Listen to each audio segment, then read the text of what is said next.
వ్యాఖ్యలు చేస్తున్నదిలా. పెద్ద పులి గట్లనే చిరుత పులులైతే సంచరించినట్లయితే గ్రామస్తులైతే చాలా భయాందోళనకైతే గురయ్యారు. 10 దినాల సంది అయితే పెద్ద పులి కదలికలనైతే గుర్తించారు. దాని తర్వాత అటవీ శాఖ అధికారులు తాజాగా చిరుత పులి కూడా అక్కడ సంచరిస్తున్నదని ధృవీకరించిరులా. ఇక కామారెడ్డి, మాచారెడ్డి, రామారెడ్డి మండలాలనైతే అటవీ ప్రాంతంలో ఈ మృగాల సంచారంతో అయితే అక్కడ ఉన్నటువంటి జనాలైతే చాలా భయాందోళనకైతే గురవుతున్నారట.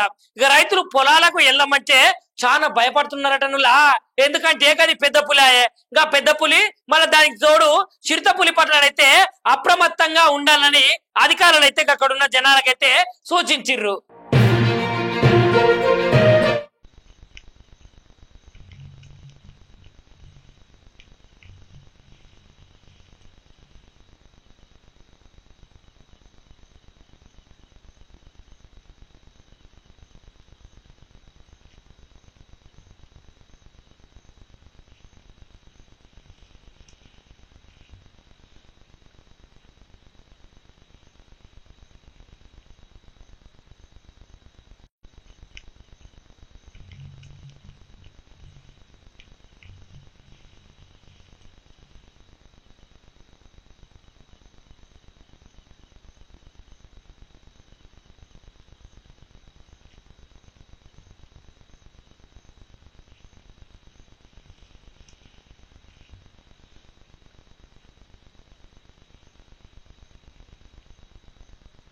లైక్ చేయండి, షేర్ చేయండి, సబ్స్క్రైబ్ చేయండి. మరిన్ని వీడియోల కోసం బెల్ సింబల్ పై క్లిక్ చేయండి.